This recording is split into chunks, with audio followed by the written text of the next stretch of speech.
throat is fucking grungy. I think I literally fucked my throat up trying to sing Kelly Clarkson. You irreparably damaged yourself? Irreparably damaged my vocal cords trying to sing Kelly Clarkson.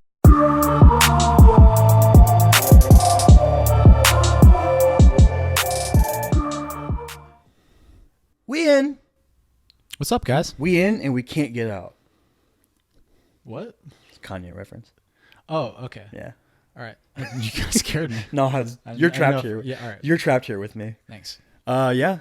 Welcome, everybody. Welcome to the Chris and Kyle Show. I'm Kyle. He's Chris. Hello. We chatting all things everything. We do have a fun announcement to start out. Our poll closed, and because I gave my opinion to the internet, they decided to punish me, and we had to go and see Venom. Thank you, Internet. And then do an episode about it. So tune in on Thursday for that wonderful breakdown of it. We literally sat down right before, because there's a certain moment when before a movie starts and all the trailers go through, and you're just kind of like, oh, like I'm going to see a movie, but like I'm not actively thinking about what's going on. The Sony sign comes up, and Chris just started laughing. As soon as the music started playing, I was like, oh my God. I look over to you and I'm like, we're about to see Venom, dude. Oh my God. As if to punish me. There's something really cathartic about it, though, about forcing you to see movies that you don't want to see. Yeah. I mean, I like it. It was a fun episode. It'd be worth watching. Mm-hmm. It sucks in like the first maybe like 5 minutes or so. I think we were kind of low energy. That's fine. But we woke up. We picked it up from pure anger over each other's Yeah. Eventually we just got tilted and we got more exciting. But you guys will hear that Thursday. Yeah. You got anything for today? Huh? Nah. Nothing? We're just going to end this now? I'm a fucking plastic bag in the wind, dude. Just like one of those car dealership men? Yeah, the wacky blow up boys? Inflatable tube man. Tube man. Yeah. Just going with the flow, dude. All right. Guess really podcast's over, guys. Thanks for coming. Bye. That was super interesting. What do you want to talk about, dude? I feel like there's no movie stuff to talk about this week. We normally start with movies. On to sports. Yeah, sure. Let's do it. Yeah. So the NBA is doing something that is really important. Well, it started, for one. The NBA regular season started. True. And that's fun. Which is probably the most important thing that the NBA could do. Is actually play games. Is to actually do what they're meant to do. Mm-hmm. Yeah, your Magic beat my Heat, so good work with that. I gotta give the public props. It's a fun game though. And then we won the next night, so I'm cool with it. That's true. You guys played the Wizards in the second game? We lost to you by 1, and then we beat the Wizards by 1. Yeah, 2 really close games. We've led the league like the last 2 seasons in 1-point games. We play the fucking Hornets tonight. Kemba's gonna roast your ass. Oh my God, he's gonna score like 60. If he put 40 on the Bucks, what's he gonna do to you guys? Who knows though, dude? Like we have a pretty fucking solid defense. Yeah, but who's the one guy who's gonna be guarding Kemba? Jaren Grant or DJ Augustine, who is fucking roasted. Also going to roast him. Yeah, Goran destroyed both of them. So what can Kemba do if Goran can do that? True. Yeah, it might get ugly. But like, if Kemba scores 60, they'll score 80. That's how the Hornets go. Oh, the Hornets? Yeah. I thought you were talking about Jaren Grant and DJ Augustine for a second, and I was like, if they both scored 60, 80 points, if they scored 60, I'd be fucking impressed. Yeah, it'd be crazy. And so happy. If they combined for 25, we'd be impressed. I'd be happy with them. Oh, look, you're competent role players. Thank you for... Because that's all that they have to do. If either one of them score 20, they're doing more than what they should be doing. Really, just drop 12. That's all I ask. But yeah, the NBA season started. There's some fun games so far, but I think you're alluding to something more important culturally. Yes, and that is the implementation of this new elite rule designated to the G League. Mm-hmm. For those who don't know, the G League is the NBA's developmental league, akin to baseball's minor league program. Right. It's where players who aren't quite good enough to make an NBA roster go. They can develop their skills. They can work with NBA coaches and NBA facilities in the long-term goal of making an NBA roster. Mm-hmm. The new rule allows players who come right out of high school who are deemed as elite prospects, which we don't really know what that means yet. It hasn't really been established, but they will be allowed to make $125,000 per year, whereas the normal G League salary is $35,000 per year. Is it $35,000 per year? Yes. Okay, so they're going to make considerably more money. G League players also get free lodging during the season, so they don't have to pay rent during the season. Right. So the 35 is low for really low for an athlete, but it goes further because they kind of take care of you. They're giving you food, they're giving you living space, all that kind of stuff. But this is basically just an alternative to the one and done rule that's been implemented. Yeah, you have three options basically when you come out of high school. You can go to college for 1 year. You can go overseas and play professionally in Europe or China, get paid, or you can play now.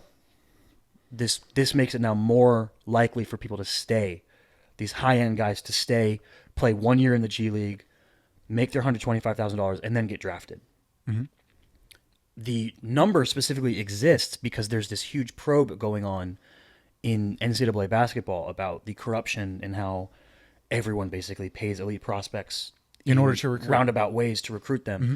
And the number that seems the most common is that these elite guys make about $125,000 for going to a college. Yeah. On top of, going to college. Mm-hmm.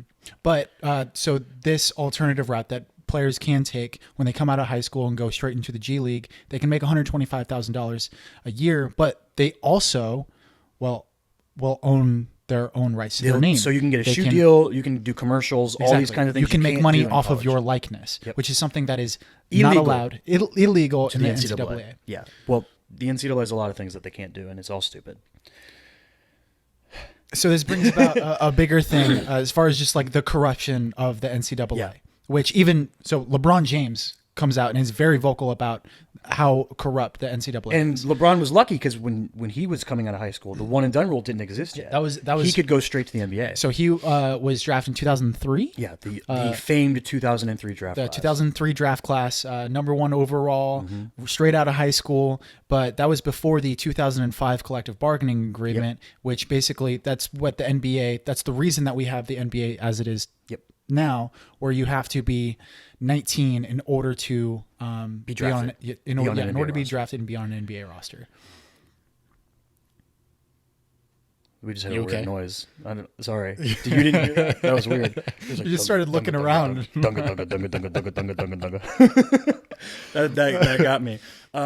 So I think the interesting talk here is how many people are going to take advantage of this? Mm-hmm. What is it going to lead? I'm more interested in where it can go because I think the more the NBA puts into the G League, the better. That's my opinion of things. The more money they put into the G League, the more opportunities they give these G League guys, the more chances these guys have to develop, the better the league's going to be long term. I think you're going to have better role players to round out rosters with, all this kind of stuff. And I think that bringing elite prospects to the G League is going to enhance the watchability of the G League. Because one of the things that going against that people think these guys might not take this opportunity is because the G League, you're bus traveling around the country or you're flying coach and you're playing in these tiny arenas with nobody watching. Well, that was like a quote from Adrian Wojnarowski. Yeah. Right? He tweeted about it. What did he say? Or Woj-bomb. Yeah, his response on Twitter was, "I have doubts about how many top players will go this route." Talking about the G League alternative for one and done for players coming out of high school, he says, "I have doubts about how many top players will go this route. Some, yes, but G League is full of early connecting flights, small bus rides, small gyms. It isn't glamorous. Big time NCAA ball still has glamorous. It isn't glamorous. Big time NCAA ball still has the trappings of exposure, packed houses, private jets." You'll get paid there too. Yep, that was his low-key dish, his jab at the NCAA. Because they're finding out through this probe right now how corrupt it all is, how much money these players are actually making when they're not supposed to be allowed to, and obviously this is going to lead down the line to the whole argument about paying players in college sports in general. But we'll get there. I think after we talk about specifically the G League thing. I think that getting elite NBA prospects that would be one and done guys that would go to Duke or North Carolina or Kentucky. The Ben Simmons of the world. Well, RJ Barrett, Zion Williams. For example, if RJ Barrett and Zion Williams could have gone to the G League. Williamson. Sorry, I Williamson. said Williams because I didn't know just finish. Zion Williamson could have gone to the G League. I think that would have brought a lot of eyes to the G League. I think people want to watch them play. They know who they are, especially Zion. Zion's been like a YouTube sensation. And I'm going to watch the fuck out of Duke basketball this year just because they have RJ Barrett, Zion Williamson, and Cam Reddish. Yeah, don't forget Cam Reddish. He slept on, dog. He slept on. He's. I think that if this rule was implemented like the fucking a year, Ringo Starr of the Duke basketball team right now. If this rule was implemented a year earlier and those guys could have and did go to the G League, I think it would have brought a lot of eyes to the G League. I think you would have had more people wanting to go see them play against these smaller teams, and I think you could potentially bring more money to the G League that way. I think there's a chance that this whole thing makes the G League more fruitful monetarily, because right now the NBA basically carries the G League and the WNBA and financially. The NBA makes money for all of them, right? And I think getting better talent in the G League can help with that. Because for that 1 year, you can watch this 18-year-old. Well, with greater talent comes greater exposure, and with greater exposure comes more money, right? Yep. I literally, so say if you have RJ Barrett or Zion Williamson going into the G League, right? Even if they're the only player, I would become someone who is currently not watching G League, any G League games, to someone who becomes like... You would seek them out. You want to watch those guys play. You gain a fan by doing that. Yeah. You would specifically want to watch them play against better... They're playing better talent than you are in college. I was gonna talk about that too, because certain people talk about EuroLeague play and stuff like that, and Luka Doncic, who's been playing professionally in Europe was 15 or since something. he was fucking 15, 16, whatever, since he was a fucking fetus. He's the Jacob Tremblay of the basketball world. But Luka is someone.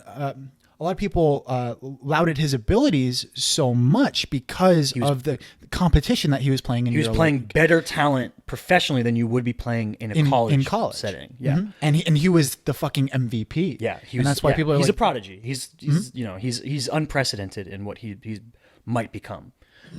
But yeah, now you're playing. The G League is loaded with dudes who have played overseas or play here. They're working with NBA development teams all around the league. You're playing dudes that are on the fringes of being the best of the best of the best on these rosters filled with the best of the best. And one of the arguments against doing this for people is that specifically they say, if you are an elite 18-year-old and you want to go straight to do this G League route, you might get beat up by these older dudes. You might not be able to look as good for that 1 year. So it's going to hurt your draft status potentially. Because if I'm RJ Barrett, if I go to Duke, I'm also playing with all of these amazing elite 18-year-olds. Elite 18-year-olds. And you're playing no one older than 23. Yeah, and I can play fucking Georgia Southern Prep Technology of America, fucking and destroy them. Yeah, and look really good. Exactly. And it could. Yeah, exactly. Potentially hurt your draft status. I think long term, my opinion is that the G League is going to make you a better player long term than playing. I think that specifically. I think going up, it's like being the big brother to your little brother. If you go out in the front yard and you play catch with your little brothers, you're going to dominate them. If you go pick up football with kids your own age, you're going to be a completely different level of class than you are. Yeah, exactly. I mean, it's something that comes up in wrestling a lot, right? Like if you're the best guy in the room, then you're not going to improve as much as if you're like a mid-tier player. Yeah. Like if you're a mid-tier wrestler, you can work out shit that you're trying to work out on, through live wrestling with people that are worse than you, and you also have these people that you can chase. Yeah. These people that are going to work you.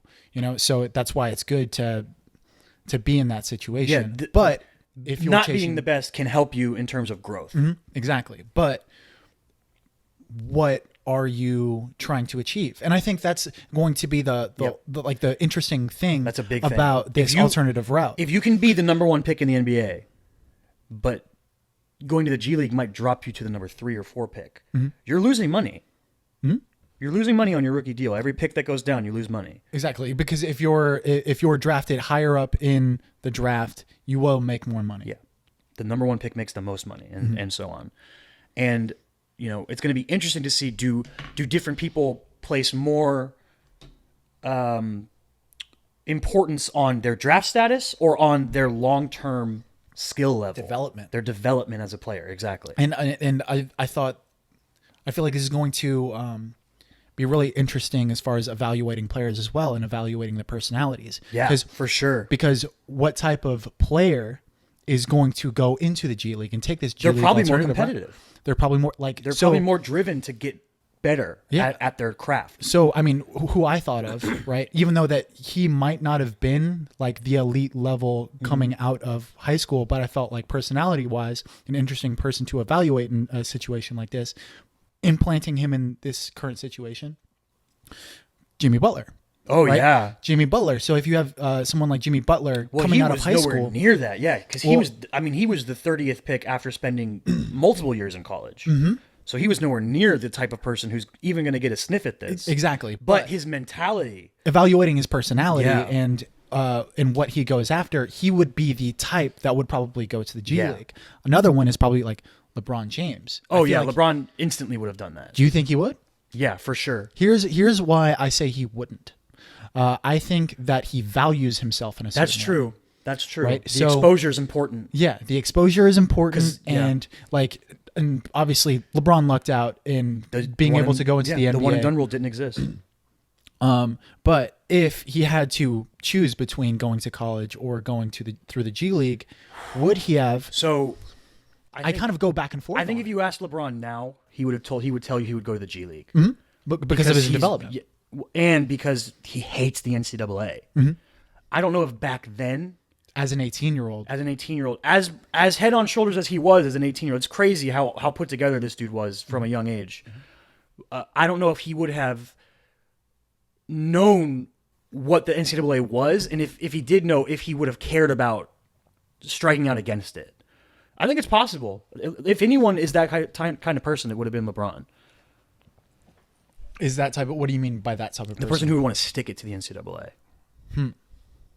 Because I think that's another factor in this is if you. How many people are going to say "fuck you"? Yeah. Exactly. Fuck that, which a lot of players, especially professional players that don't care right now and are just that don't have anything to lose. Yeah. LeBron James is also very vocal. Yeah. I mean, they're kind of they have I think that mentality. NBA players, I think big figures in the NBA are going to push this hard.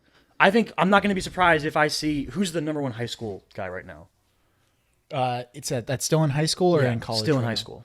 Who's a big one? Fuck. Because I mix them up.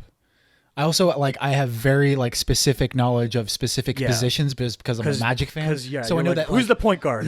I know that RJ Hampton is a top prospect. All right, we'll use. I mean, there's an example. RJ Hampton. So RJ Hampton. Mm-hmm. I wouldn't be surprised to see LeBron James tweet after RJ Hampton has a huge high school game. You know, you see it on YouTubers. And watch RJ Hampton drop 45 on so and so high school. I wouldn't be surprised to see LeBron James tweet, "I see you, RJ Hampton."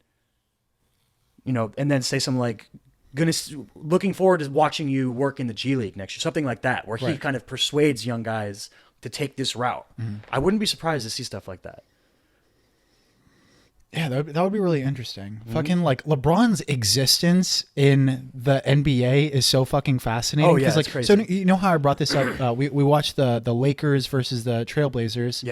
Last night. Yeah. Was that last night? Yeah. As of recording, it was last night. And the Lakers are they're bizarre. They're messy. Because they have so many old players as well as young players. Yeah. And these young players literally grew up seeing fucking LeBron play. Win rings and stuff. And there was certain times when you can see them on the court where it forces me to wonder what they're thinking on the court. Are they thinking that they have to give LeBron the ball? Mm-hmm. Are they sort of using him as a crutch to what's happening on the court? Well, and how enamored are they with the presence that is LeBron? I mean, he's fucking Superman on the court. And I just recently saw a picture of Brandon Ingram, who is one of the more younger elite talents. He was the number 2 pick in the draft. Number 2 pick in the draft, right? But I saw a picture of him when he was in middle school or something wearing LeBron James jersey. And now he's so playing with LeBron. Yeah, it's crazy. I mean, literally side by side with him. So, I mean, how do you approach that as a professional player? It's fucking super interesting. It's very interesting, yeah. I think all of this is going to lead us to, and we should talk about it, the NCAA itself. And why I think me and you would agree that anything that all of these sports leagues can do to take away from the NCAA is good. What do you mean? So the G League getting bigger and more influential hurts the NCAA. Right. I think the more they can put into that, the better. Right. I think if the NFL created a minor league program, or if there's the American Football Federation or something is being formed with those like 6 teams, if that can be something where players can get paid to go develop themselves further and then come back and make the NFL similar to the way guys do with Canada right now. The more of these things that exist, to me, the better. The more that people can go out and get legally paid for something they're great at and not be forced into this weird half existence that is being a college athlete. Mm-hmm. Because the argument about being a college athlete is, but you're getting a free education. Mm-hmm. Are you? You know that I'm a huge Arian Foster fan. Mm-hmm. Arian Foster was a running back a long time for the Houston Texans. He played 1 year on the Dolphins. Very outspoken guy. He has a really great podcast called the Now What Podcast. And he is super vocal about this stuff. He hates the NCAA. He played in Tennessee. And he talks about how he got paid while he was there. He admits it.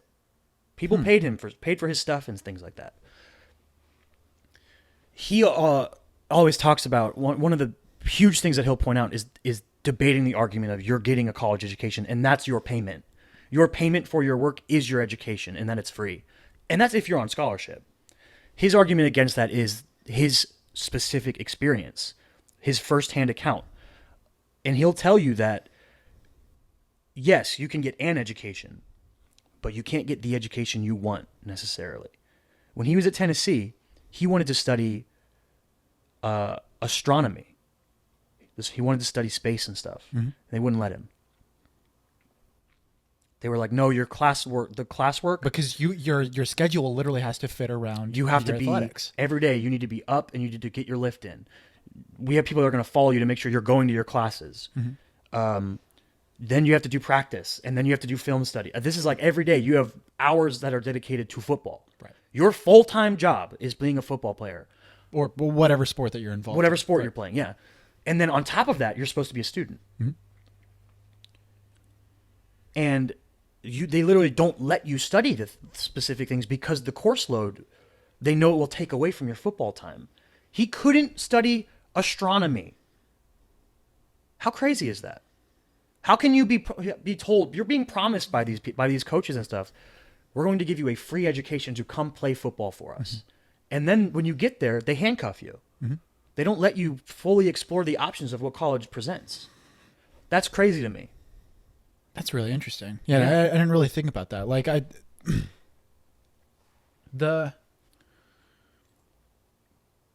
that's really heavy. Mm-hmm. Like you get an education, but not the one you want necessarily. Because first and foremost, like you're going to be an athlete. Yeah, in their eyes, it's called student athlete, but it's athlete student. Mm-hmm. That's sort of the phrase that you can use. Because, they say, look at all these student athletes we have. We're so proud of our student athletes, but really you have to put athlete first before student. I think that like the thing that's just so bizarre for me as far as evaluating why student athletes do not get paid, mm-hmm. Why they can't get paid, is the fact that like you can have sort of the reverse situation, right? So say you take someone like Shaq, mm-hmm. right? Shaq spent 3 years at LSU, yeah, right? And then he left LSU early so that he got drafted number 1 overall by the Orlando Magic. Shout out Magic. Had an illustrious NBA career. Yes, but went back to LSU to finish his bachelor's degree, right? He didn't go back until 8 years into the league or something like that. I think he was drafted in 92, and then he graduated with a bachelor's degree from LSU in like 2000. Okay. But you can go back and get your degree while you're a professional athlete, right? But if you play sports for that school, you can't be paid while you're from that school. And like the only difference is the fact that the fucking school is going to like is where the money's coming from. So this is where this is where it really gets me kind of frustrated and angry as to why this is such a big deal. College sports is a multi-million, maybe billion-dollar industry. Mm-hmm. They make so much money. The coaches of these sports get paid so much money. They're what, like the highest paid? I think Nick Saban might be the highest paid coach in sports. Mm-hmm. It's crazy how much money these guys get. And you find out that most of them are covering up scandals. I mean, we just found out about all this Urban Meyer stuff, and none of that seemed genuine on his end. And that has nothing to do with the student athlete. That has to do with sexual harassment and stuff like that. It's even worse. But that's kind of like a different issue. It's a different issue. It just speaks to the corruption within NCAA. But your main focus for these college sports are student athletes. Yeah. Are these talents. Mm-hmm. That is the main thing. That is your money maker. Yeah. And they don't make anything. You're making millions of dollars on the backs of the athletes, and the athletes don't get anything from it except their free education. They can't help their family with that in the immediate. A lot of these people come from places where they need. That's why the G League thing. If you need the money right now to help your family, you're going to go to the G League and get that $125,000. Right. That's huge. Right. That's huge. And I just don't see why the NCAA. I mean, I see why. It's because they want to keep the money for themselves. But there has to be a way to get it to where these guys are getting. Where not just these guys, all college athletes are getting some sort of stipend for the work they're doing. Because you can get a work study job in college and get paid for it. Right. If you're a regular student. Yeah. I can go work in the college library and I can make minimum wage while I'm working there. Mm-hmm. Why are these athletes not being treated the same way? Why is this not a work study program? Mm-hmm. It's the same thing. You're putting in more time than those students are. Exactly. It's crazy. Yeah, and beyond just the immediacy of like exchange, the fact that I'm putting in this work for this sport and this sport makes this much money, therefore I should be receiving a portion of that money, which literally is every job that you go into, right? Not only the problem with that, but the fact that you don't own your likeness. Like there is a couple years ago, there was a kicker for UCF, and he wasn't even like the main kicker. He was like this, he was like a special teams kicker. What's all the kickoff guy? Special teams. But no, the kickoff specialist. Kickoff specialist. It was specifically what I meant. Obviously, all kickers. But yeah, his name was. I got it right here. Hold on. Oh, okay. So his name was Donald De La Haye. Okay. Right? And it's a good name. Donald De La Haye. Yeah, it's kind of cool. But he ran a YouTube channel. Okay. Like when he grew up playing sports and stuff, his parents would always have a video camera like recording him play sports and stuff, and that sort of evolved into his love of filmmaking. And he would always make sketches and stuff like that about high school, but he evolved his YouTube channel. And so the YouTube channel wasn't him being like, hey, I'm a kicker from UCF, watch me do these kicking things. Now, admittedly, I haven't gone into this you haven't watched every video. No. And I also haven't gone, I don't know how much he integrates being a UCF kicker, but I have seen quotes of him saying, like, it's not like I'm saying, hey, I'm a UCF kicker. Yeah. And he's also... He's not piggybacking the school to get his YouTube up. Yeah, exactly. He's not piggybacking his own exposure in order to sell his YouTube. But he was monetizing his YouTube, and that's against NCAA rules because he was making money off of his likeness and off of his exposure. So it's weird. Being a UCF kicker. Let's say I'm a student at UCF. I'm just a regular student. I'm studying English or something. If I make a YouTube channel and I get monetized, am I allowed to do that because I'm not a student athlete? Yes, you're absolutely allowed That's to. so stupid. You're absolutely allowed to, but because you're not involved with being an athlete. That's because crazy. Student athletes get more exposure, and if you're trying to make money off that exposure. But even this guy, Donald De La Haye, he's like, I'm not selling autographs. Yeah. I'm just making it like this tertiary YouTube channel, right?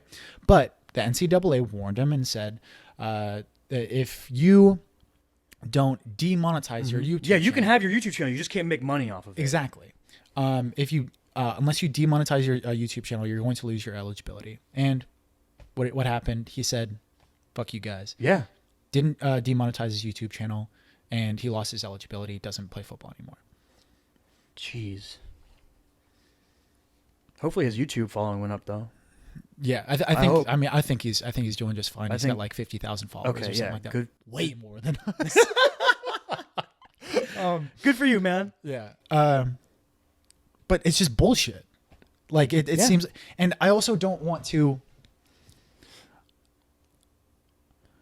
I don't want to discourage anything that we might be missing. You know, like what is it? Yeah, we don't know everything about.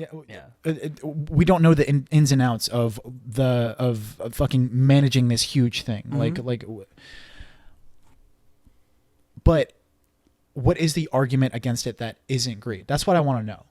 I want to know. That isn't about money. What is it? Yeah, exactly. So, I think just to play devil's advocate, I think it's just tradition. College football has a certain tradition to it, and people that like college football a lot of times associate it to the fact that they think that these athletes are playing for the love of the game, and they say, I don't like pro football, I like college football because these athletes play because they love football, not because they're trying to get money. But that's more bullshit. Though I wouldn't say it's 100% bullshit. I would say there's more that goes into it. Yeah. You know, because obviously, like the if you're playing majority college of people playing college football or any college sport, I mean, obviously you love the game, but I think the majority of these guys or girls in any sport are trying to get drafted, especially in the major sports. If you're talking about specific, you're trying to be like an Olympian. If you're like a swimmer or something, or like a wrestler, or a wrestler, yeah. There's different routes that you're trying to get to after college, just like any college experience. I'm trying to get my degree to get this type of job. Well, you can't get a football degree. That doesn't exist. You just play football to get to the NFL. There's a misconnect there in the idea that just because someone loves the game doesn't mean that's their main drive. I would argue that most people, especially in college football and basketball, are trying to get drafted. Now, there's a majority of student athletes, right, are not getting scholarships, correct? I have no idea. I've never heard anything about the numbers for anything like that. But okay, so say if you're a backup, you're a third string quarterback for X university, right? And you're not receiving a scholarship, those NCAA rules still apply to you. For real? Don't they? I don't know. If you receive if you are not receiving a scholarship, don't you still fall under the rules that are the NCAA? Athlete, I guess, yeah. Because it's not like that makes sense. Like why would the quarterback holding a clipboard every game be allowed to make money? And this fucking topic is so much bigger than us. It's very dense. It's very dense. It's so legal. Yeah. Like, so we're kind of backseat quarterbacking it. We're like, oh, well, like this is what we should do. It's not illegal in terms of the law of the land, though. It's illegal in terms of the NCAA's rules. Exactly. What makes you eligible to the NCAA? Yes. In America, anyone can make money doing anything. Okay, so not legal, but it is the fucking. It's the rules. It's fine print. It's rules. Yeah. But it's fucking. It has the complexity of legality. Yeah, certainly. But I think you were trying to think of other reasons that the NCAA could have for not paying athletes. And I really can't think of anything outside of maybe just being you're stuck in the ways that it's always been. And that makes me think about baseball too. I think there's like that new commercial for baseball right before the playoffs started. And it was Ken Griffey Jr. narrating a commercial, and they were showing highlights and guys flipping bats. And it was basically Ken Griffey Jr. talking about letting the young players and players from other cultures celebrate the sport while they're playing it in the ways that they always have, and not being so traditionalist in the way you think about baseball. And the tagline at the end of the commercial was, let the kids play. And it kind of is the same idea to me when it comes to, I think we're in a time where more and more we're getting more okay with, is eschewing the word? Eschewing tradition. That's the right word, right?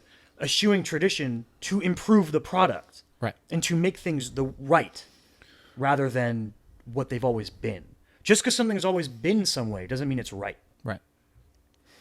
But it caters to a fucking millennial mindset too, because certainly. it's so individualistic. I mean, I think that's why it's what's so fascinating about the NBA and why the NBA has evolved so quickly, because they made it so star centered. Yep. You know, like it's the most player driven league in sports. Exactly. But yeah, like that individualism of the NBA, like it kind of it skews tradition. Yeah. And if there's anybody that fucking hates tradition for tradition's sake, me. I fucking hate. Like I'm in the United States Navy, and there are tons of things that are just tradition for tradition's sake. Yep. Like, and rules that just exist to be rules. Yeah. And like, I'm not allowed to be in uniform and keep my hands in my pockets. You can't have a drink or something, right? So I can hold a drink, but I can't drink a drink while in uniform and walk at the same time. So wait, if you're like on the sidewalk, you have to stop. I stop, take the drink, and then you put can it down, again? and then walk again. That's so stupid. Oh God. And someone can see that, like a higher up can see Yeah. that, see me breaking the rules and yell at me for it. Yeah. Right. And Berate the only reason that you could potentially yell at me for that reason is because you're upholding tradition. Yeah. Because those are the rules. Yeah. Because this is the military. You're not hurting anybody. You're not. But we're not talking about the military. But like it kind of goes into that, like that the tradition for tradition's sake. Yeah. I enjoy fucking progression and fucking like sort of. I always admire people that are trying to find the ways to make things better than they are, because I don't think anything's ever done. Nothing's ever finished, evolving, and I think that goes doubly for cultural and societal things. Everything can always grow to the next point. Because you see it in basketball as well. Like you see people who think that the 3-pointer ruined the NBA. People that think that the Warriors ruined the NBA. Get out of here. But I mean, the thing is, like when you see Steph Curry making a fucking 35-foot shot, like dodging 3 people and then throwing up a 3-pointer, like. And you have someone that says like, "Oh, that's not the spirit of the NBA. That's not the, like what you should be doing is like continually passing the ball in order to get shots closer to the basket." The spirit of the NBA is put the ball through the hoop. Right. At the end of the day, basketball's about putting the ball in the hoop. Even like the most progressive sort of like analytical fucking is the Houston Rockets. Like, and they don't only shoot threes, like they just don't shoot mid-range shots. They shoot high percentage but shots. They still try to get to the basket. Yeah. Like that is still something that's. It's not that the Warriors don't not do that. The Warriors are actually like middling in 3-point attempts. Yes. Yeah. People have a misconstrued idea of the Warriors because of Steph Curry and Klay Thompson. And that sort of like brings up like highlight culture too. Yeah. Like how people actually consume the NBA through highlights. They're scrolling through Instagram and they see Steph Curry doing weird shit. My thing with specifically talking about the NBA, when someone says the Warriors ruin the NBA, so your argument is that they ruin the NBA because they win every year and no one can beat them. First of all, you're punishing them for being good at what they're supposed to be good at. But second of all, the NBA has always been dynasty driven. It's the only sport like that. Before the Warriors existed, the Heatles existed for that 6-year span. Before they existed, the Lakers with Kobe existed. And before they existed, Michael Jordan existed with the Bulls. And it goes back all the way to Bill Russell on the Celtics. It's always been like that. There's always been that team that dominates. But so the devil's advocate perspective of that, right, is the magnitude of their dominance better, or is the magnitude of their dominance even more than the previous dynasties, right? So even Zach Lowe brought up in his podcast that like the Warriors are more dominant than any other. Yeah. Like usually when you had these previous dynasties, you would have a couple teams like even that when could challenge them. Even when you had the Michael Jordan Bulls, there were people that were like, oh, well, the Jazz could get him this year. Like you still had the Rockets. Yeah, but we say that now about the Rockets and the Celtics. Or the Cavs when LeBron was there. We don't not have that. We were a Chris Paul injury away from the Warriors not being in the finals last year. Yeah. They're not untouchable. It's such a defeatist approach to being a fan of sports. It drives me crazy. Yeah, I agree. And I also don't think that it ruins the NBA because just notice, like, gauging my own interest in the sport and how it's grown in the past 2 years. Like, I was a huge fan of the NBA during like the Tracy McGrady era, and then sort of like overlapping into the Dwight Howard era. When your team was successful. Yes. Yeah. And that was kind of like the only time. And once they fell off again, we traded away Dwight Howard. Yeah. We still haven't been back to the playoffs. And there was like a maybe 4 or 5 year period where I fucking didn't watch basketball. Yeah. Because my team was bad. Mm-hmm. Now, the Magic are still bad. Last year, still like they played really well at the beginning of the year, which kind of aided that. But the NBA is so fucking fascinating right now, and it's at its height as far as just success. And the idea that the Warriors are in the NBA, the Warriors are in basketball, it's just kind of, it's silly. Just because the Warriors exist doesn't mean you don't want to watch Ben Simmons play basketball. Yeah, it's so silly to me. But I also do get the like, fuck, I wish you like. It is a little bit less compelling when you kind of know that the Warriors are going to win.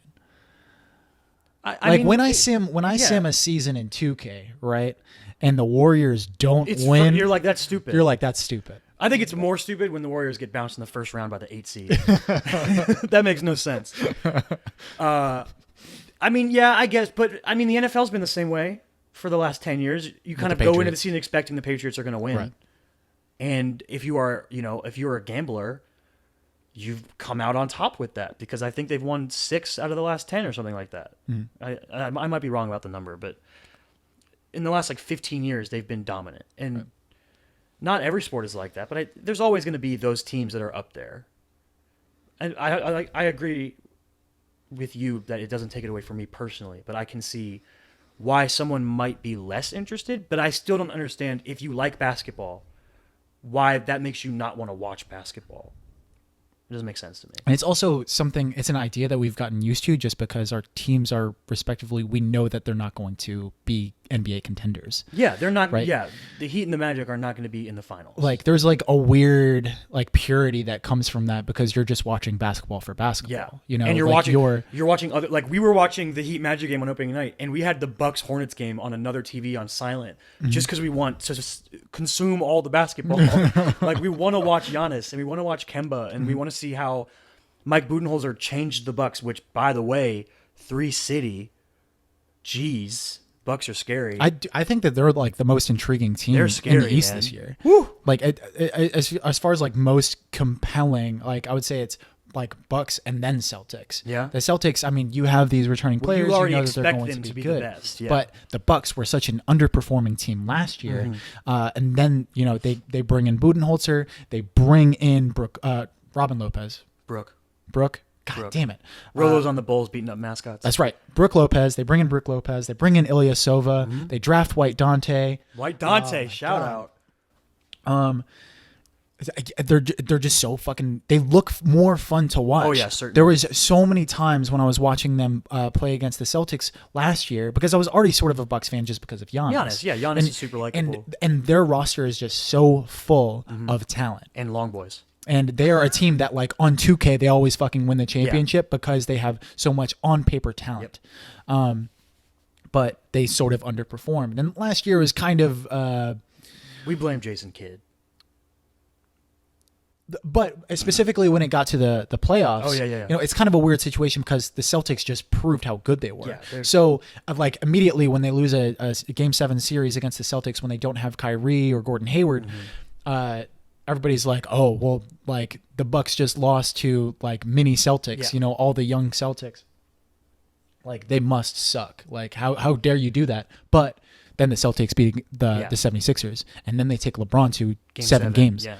And they were 6 minutes away from actually going to the finals. In all reality, the Celtics were way better than the Cavs. The Cavs just had LeBron James. Yeah. They just had the best player on the planet. Exactly. And fucking, I don't, and That's nobody just the really, magnitude of him. nobody, now that you have sort of, hindsight's 2020, the Celtics were really good even without Gordon and without Kyrie. Well, now there's talk that is Jason Tatum actually their best player already.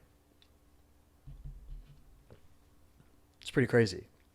I think that's compelling. I would still say that Kyrie's better. Gordon Hayward's still better. There hasn't been enough. I don't know if Gordon Hayward is better. I think Al Horford's probably more well-rounded. Really? You think that Al Horford is better than Jason Tatum? I think Al Horford slept on in the hierarchy. I would say that he's more important to this. I think that he's the cog that makes the Celtics work. Exactly. Yeah. Yeah. I like as far as like the importance of the Celtics success. Yeah. I would say that it's like Brad Stevens and then Al Horford. Yeah. So I would agree with you there. Yeah. Like he is the most important player on the roster. But is he the best? I don't know. Oh, yeah, like if you were to assign a 2K rating, I don't know. Kyrie would probably be the highest. Yeah, I'm pretty sure it's like Kyrie, Gordon Hayward, and then Jason Tatum, and then like Al Horford, Jaylen Brown. Maybe. We got any more basketball? Did we espouse our ideas about that enough? Yeah, I think we can move on. You got any other sports stuff? No, not really. You? No, not really. I think Pat Mahomes is dope. That's it. I think Pat Mahomes is really good at football. That's my impression of Pat Mahomes. In all reality, I'm not joking. I think Pat Mahomes is like the future of football. That dude's crazy good. I really don't know jack about football anymore. Like I grew up playing football, played it in high school, and watched a lot of football, especially college football. Like growing up and watching the Gators, and like the NBA did for me in that like 4 to 5 season stretch. I just stopped watching it. You stopped watching. I stopped watching. So it's just kind of like a tertiary interest. But the Lions and Dolphins play this weekend, dude. We have to get hype about it. Mm-hmm. Don't you want to like your team to beat my team really bad? No, that's kind of okay. Either way, I'll live. Yeah, I guess you beat me. The Magic beat the Heat, so now I have to beat you. So I kind of want to move out of sports. All right. So I watched this YouTube video recently from this guy named I might be fucking so pronouncing this wrong, but his name is Andre Turbia. Okay. And he's a YouTube animator, fucking really talented dude, and he has like 1 million followers on YouTube. But he made this video about why he didn't. I think the title was like why he didn't decide to work with Kylie Jenner. Oh, okay. So he was this YouTube animator was approached by a third-party company to work on this Kylie Jenner project, and animating. He's going to animate something for her project. Yes. Okay. And this third party told him, "We don't have a lot of money, but you will obviously get a lot of exposure from working on this project." Mm-hmm. And he said no. And basically, he condemns the exchange of work for exposure. Okay. And I thought like this was an interesting example that would like bring out the philosophies of art and how you should approach it, and like the different, because people feel differently about that. Yeah, obviously. And because when obviously there is exposure has value, you know, and we were just talking about exposure in the G League. Yeah. And within art itself, fucking movies pay fucking millions of dollars for billboards, for trailers, and for marketing. Like a lot of times the people that are in charge of making the movies aren't the ones that are making the trailers. It's fucking marketing companies. It's a marketing company. Yeah. Right. But people that are geared for, how can we expose this movie in the right way? Yeah. And that's how a lot of times it'll result in like bonkers. It's baffling shit. how often they get it wrong. Yeah. When that's their profession. Yeah. Yeah. And, it's weird. But it's weird. It's also weird how like certain companies will market to a different different demographic, not demographic, but specifically countries. Oh, okay. Right.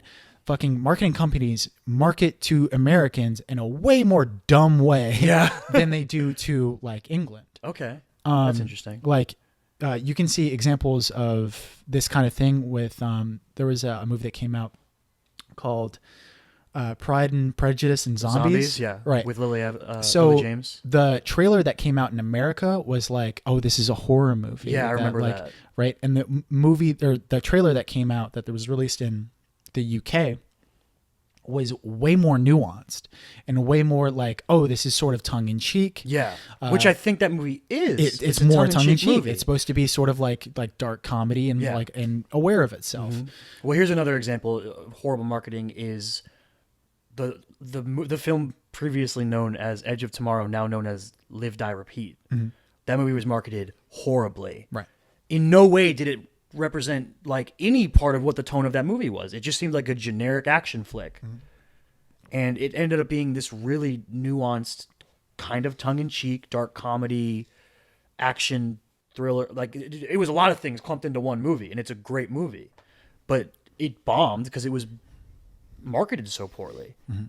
It's just another example of that. Yeah. And I didn't specifically want to bring up like how you should be exposing movies, but the idea of exposure itself, and its relationship with money and your intentions in why you want to build your art, right? So okay, now Andre Turbia, this animated YouTuber, wait, he's not animated, huh? He's animated. That's crazy. Yeah, well, maybe he did kind of have like an interesting personality. It was a little bit high energy. No, but in YouTube animator, excuse me. But he felt that you have to value yourself as an artist, and if you have people coming to you to in order for you to provide a service, that you have to that you should be paid, right? And this he doesn't say you should be paid X amount. He just said you should be paid. Exactly. Okay. And you need to, like, say if you're just starting out and someone comes up to you and says, hey, can you animate this specific project for me? Right? If you're shitty, fucking maybe $1 an hour is what you're worth, but at least have a worth is the thing. And it's weird in a weird way, like just as an individual and as an artist, like I kind of disagree with them. Yeah, because should your art be about making money or should it be about the art?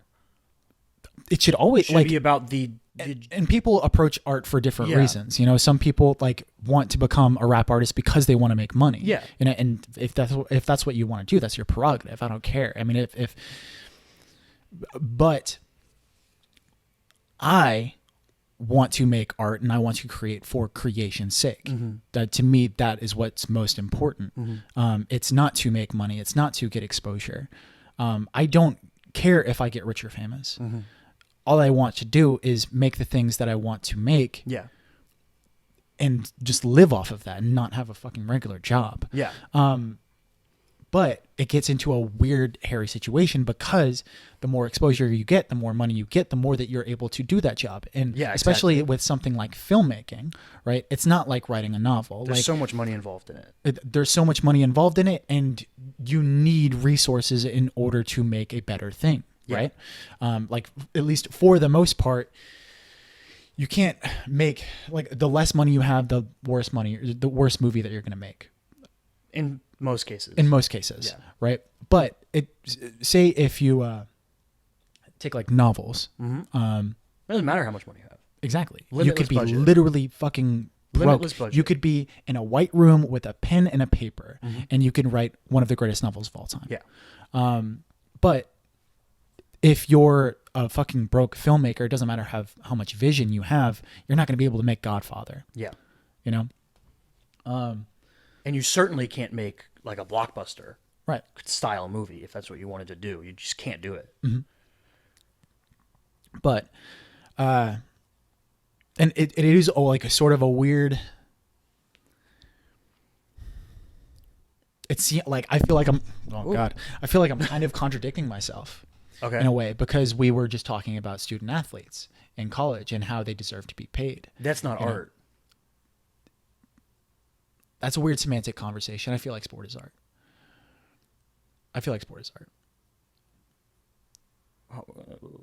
Explain. Okay, so I like under the umbrella of creation, right? Like of what is art. I feel like sports should fall under that. And I think sport is entertainment. Is entertainment not art? Not if it's sports. To me, I think that if me watching Jordan Burroughs do a double leg, right, is just as poetic as anything that fucking Emily Dickinson could write.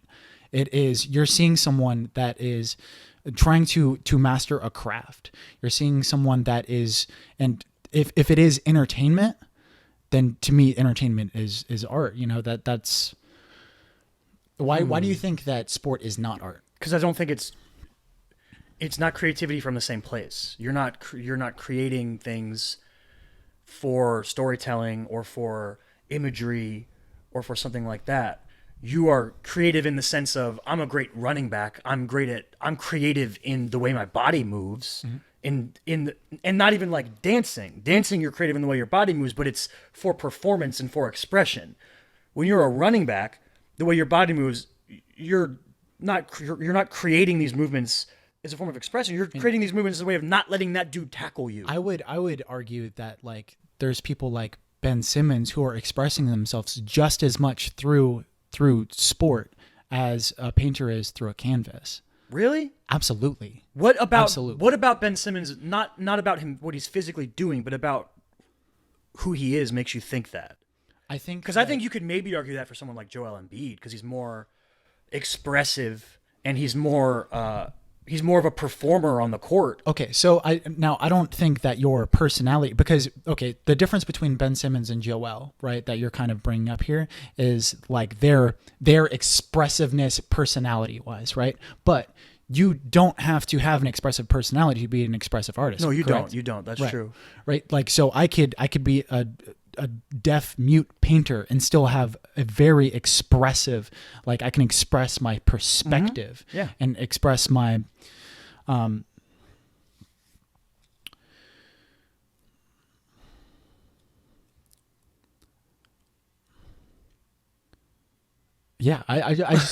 sorry, I kind of lost my train of thought there, but yeah, I just feel like the mastering of a craft, and I feel like it's just as expressive. I feel like it depends on like what your semantics are as far as when it comes to art, because obviously you're not telling a story, you're not telling a narrative, but you're not really doing that with. I don't think you're really expressing an idea when you're playing a sport either, outside of I'm trying to execute to the fullest of my capability to win the game. Do you feel like the competition is I think competition is the opposite of creativity.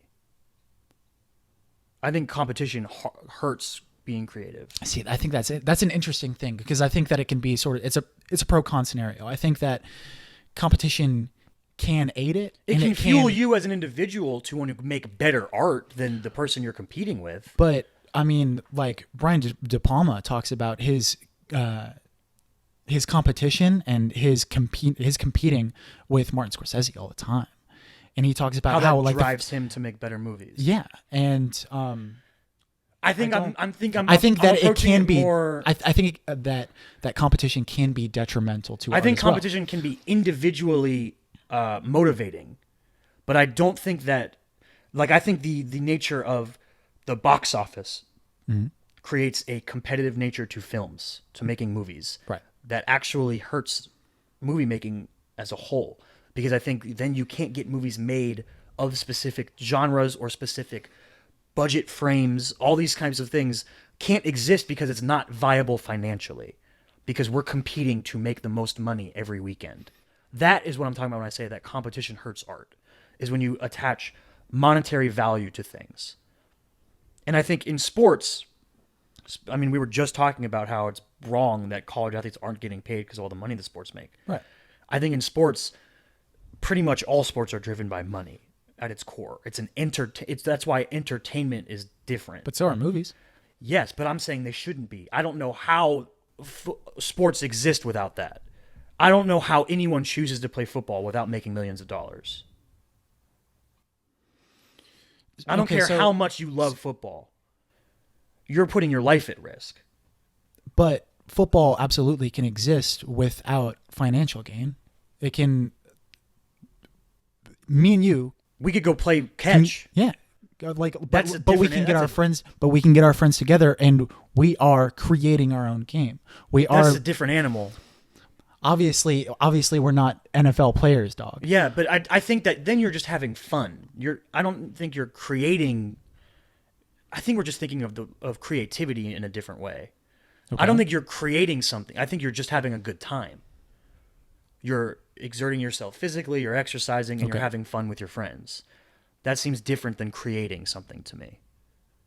Okay.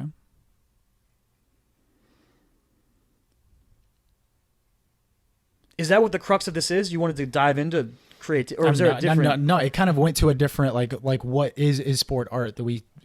Yeah, we started talking about that. Okay, so I mean, but I was specifically talking about exposure. I don't think there's a right or wrong answer. I think that's right. That's like your opinion, man. Yeah, if you think sport is art, you think sport is art. There's Yeah. nothing wrong with that. Yeah. I just think we kind of disagree on it a little bit. Mm-hmm. But getting to exposure is exposure enough of a payment for your work as a creator? Exactly. Ooh, it's interesting because you'll hear a lot of actors talk about if they'll be like, when I first moved to LA, you take every job you can get. It doesn't matter what you're paid or if you're paid. You just need to get the work, you need to get the experience, and you need to meet people. Yeah. Exposure. Mm-hmm. And that without doing that, you might miss your opportunity to get the real job that gets you the real money that lets you live your life as an actor. So from that sense, I would say that exposure is important. I obviously don't think it's as important as being paid so that you can survive. But in the same sense, like, exposure is money. Time is money as well. It can be. It's a differently valued amount. Right. Yeah. But, all right, so... And we have to establish that you're talking to someone who values time way over money in a weird way. Like, I would much rather have a day off than hustle extra hard and go to work to make that extra amount of money. Like, it's much more important to me to do the things I want to do. And there's also certain thresholds that you reach where certain things are going to mean more to you. Exactly. Right? So, say if our YouTube blew up, right, we would hire a producer. Tell your friends. We would hire a producer so that we would have extra time so that we could create other shit. Yeah, exactly. But right now we're not going to do that because we don't have the money. We have to pay rent.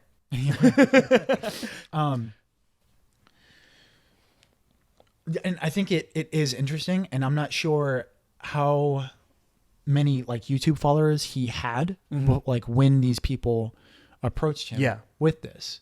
But I feel like the blanket statement of saying, oh, if you're an artist, you have to value yourself this much, because people are doing it. People have different prerogatives. So I would say to him, what if to you an amount of exposure is worth this much money? Mm-hmm. Are you still valuing yourself X amount? Exactly. Yeah. So to him, fine. If you don't think exposure is worth that much, fine. Get your money. But if you feel differently, I don't think there's anything wrong with thinking that exposure is just as valuable. I don't think there's anything wrong with that. I thought you were going to go into. I thought he was going to be against working with Kylie Jenner. Being involved with the Kardashians is where I thought you were going with that. Oh no, like I was bringing up exposure because like that's sort of like what he addressed with the whole working with Kylie Jenner thing. Like it's just exposure for exposure's sake. That's interesting. And I mean, he ended up creating exposure without really meaning to. It seems like. I mean, I've never heard of this guy, but you somehow heard of him. Yeah. So just that in and of itself has created exposure. Right. Genius. 4D chess. 4D chess. He didn't have to do the work, and he got the exposure anyway. But yeah, I thought it was like an interesting thing because I'm also like I'm very weird when it comes to credit, and credit with an art too. And this is like something that like I go back and forth on. What do you mean? So all right. So say if I write a script, right?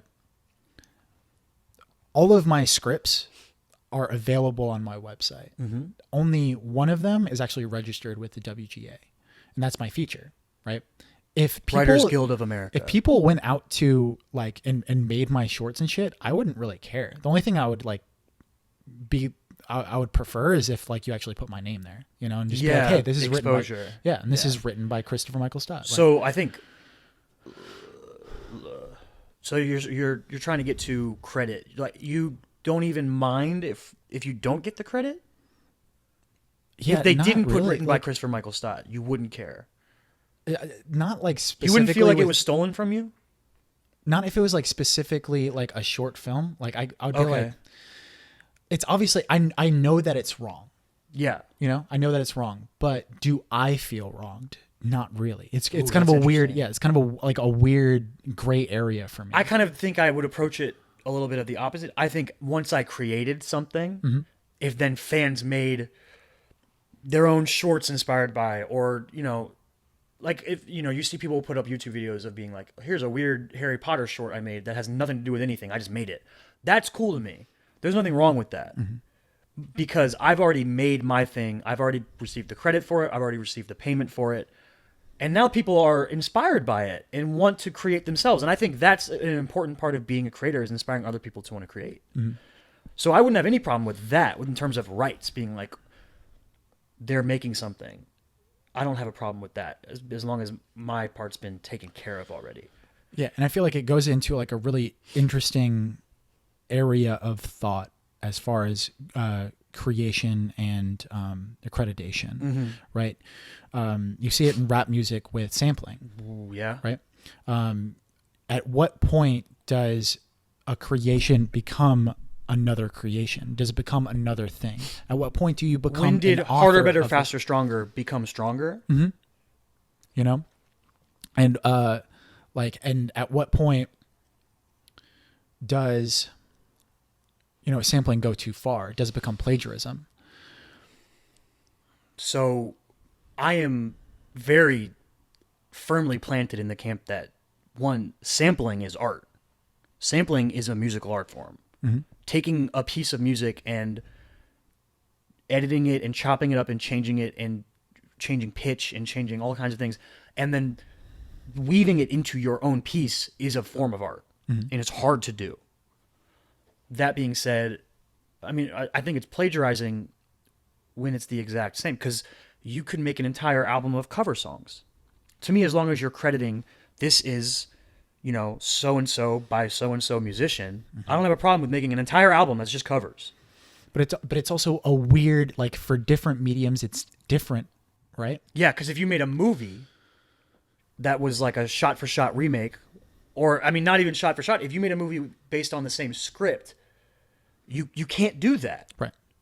Or, like, say if you're a stand-up comedian, you're telling Yeah, and you joke steal. if you so if I'm a singer and I sing a song that Whitney Houston sang, It's my right? interpretation of Whitney Yeah, Houston's it's just song. a cover, and people are accepting of that as its own creation, right? But even in like the same medium, right? Like in the same, if you're just crossing into a different genre, right? But still within music, if I put out a song and I just did nothing but Drake lyrics, Yeah. that's fucking stealing. Because right? rap is looked at differently than other music, because in rap, part of the art form of rap is that you write your own lyrics. It's part of the expected procedure of creating rap music. That's why ghostwriting is something that is attacked. If people think you have a ghostwriter, they will attack you. You know, you'll get diss tracked about it, and fans will not accept you as being the level of artistry that other rappers are, because you have ghostwriters. That's really interesting. But like, yeah, because then like a Beyonce album, every song will have 6 writers on it, and no one cares. Right. But J. Cole brings that up a lot as far as like sampling. Like literally on his albums, he'll be like fucking make sampling easier. Like, people are inspired by your shit. They want to create their own shit. Yeah, because a lot of times, they can't put a song on an album that they made because they can't get the sample rights to go through. Yeah, they're waiting for legal shit. Yeah. But you still have to have that, right? You still have to have copyright. I think that as long as the world is driven by money, yeah. Mm-hmm. As long as you need money to survive, then yes. But there's a weird... Yeah, I'll also think about, like, this, like, sort of metaphor. Like, say if I was a gardener, mm-hmm. right? And I'm trying to grow a flower. Mm-hmm. I buy the seeds. I go online and read how to what kind of soil I need, what kind of sun exposure, how much watering. Exactly. And I read books on gardening, all of the things that I need to do, right? Now, if I successfully grow this flower, right? How much should I take ownership of this creation? Right? And for me, I believe that the creating of the flower is what is important, mm-hmm. not your own, your taking credit of growing the flower, right? But even if you are saying, oh, I grew this flower, which you did, you grew the flower. Yeah. But could you have done it without Google? Could you have done it without... I mean, theoretically, yes, because people figured it out throughout history without Google. You specifically, probably not, you're an idiot. Yeah, no, me. Yeah. Me, Chris Stott. Yeah, I couldn't have done it.